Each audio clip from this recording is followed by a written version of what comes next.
ଜଗନ୍ନାଥ ସାଙ୍ଗମାନେ ଆପଣମାନେ ଯଦି ଦୋକାନରୁ ଯେଉଁ କ୍ୱାଟ୍ ହଉ କି ମିଡ଼ିଲ୍ ହଉ କି ଯେକୌଣସି ଆମର ହାର୍ଡ଼ ଫ୍ଲେଭର ମଦ ନେଉଛନ୍ତି ତ ଦୟାକରି ସାବଧାନ ହେଇଯାଆନ୍ତୁ, କାରଣ ଅବିକା ମାର୍କେଟରେ ମିଳିଲାଣି ଲୋକାଲ ମଦ ଯାହାକୁ ସେ ବ୍ରାଣ୍ଡିଂ କରିକି ଅଲଗା ଅଲଗା ଜାଗାକୁ ସେଲ୍ କରୁଛନ୍ତି। ପ୍ରଥମେ এই ଭିଡ଼ିଓଟି ଦେଖି ଦିଅନ୍ତୁ। এটা কোণ ଆଣିବା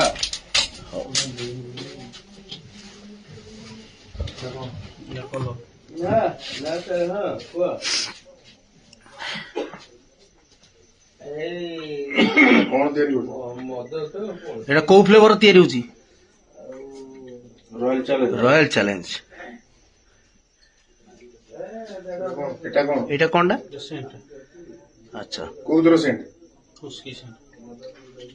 ସବୁଥିର ଲାଗିବ, ସବୁ ଇଏରେ ଲାଗିବ।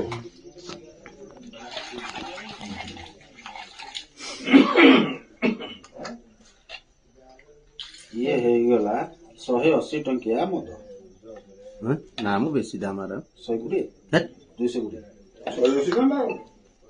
ପିଅ ଏବଂ ମର প্রস্তুত ହେଲା।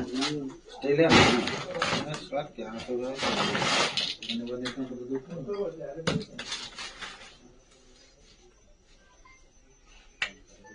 ଚାପି ଦେଇ ଯାଉ। প্রস্তুত হয়ে গেল। লেবুল মারে ମାରେ।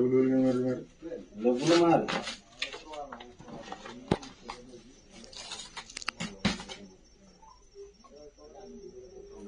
କୁଆଡେ କୁଆଡେ ସପ୍ଲାଇ ସବୁ ଦିଆଯାଏ? ହୁଁ। ତାଳଚେର ଅନୁଗୁଳ ଇଆଡେ ଟିକେ ଦେଖେଇଦେଲୁ ତାର ଆଗଟା ଦେଖା। ହଁ ଇଏ ହେଇଗଲା ଏ ପଛ ଗନ୍ଧ ରାଗ ଦେଖା। ଆଉ ନମ୍ବର ୱାନ୍ ତିଆରି କର। ନମ୍ବର ୱାନ୍ ଆପଣମାନେ ମଦ ପିଇକି ଯଦି ମରିବାକୁ ଚାହୁଁଛନ୍ତି ତ ପିଇକି ମରିପାରନ୍ତି, କିନ୍ତୁ ଆକ୍ଚୁଆଲି ଏଥିରେ 99% ବିଷ ହିଁ ମିଶିଛି। 1% ଆଲକୋହଲ ଯେଉଁଥିରେ କିଛି ହେଇପାରିବ ନାହିଁ। 99% ହିଁ କାମ ଦେବ। ତ ଦୟାକରି ଏମିତିଆ ଜିନିଷରୁ ଦୂରେଇ ରୁହନ୍ତୁ। ଆକ୍ଚୁଆଲି ମଦ ହିଁ ପିଅନ୍ତୁ ନାହିଁ। ରହିଲି, ଜୟ ଜଗନ୍ନାଥ।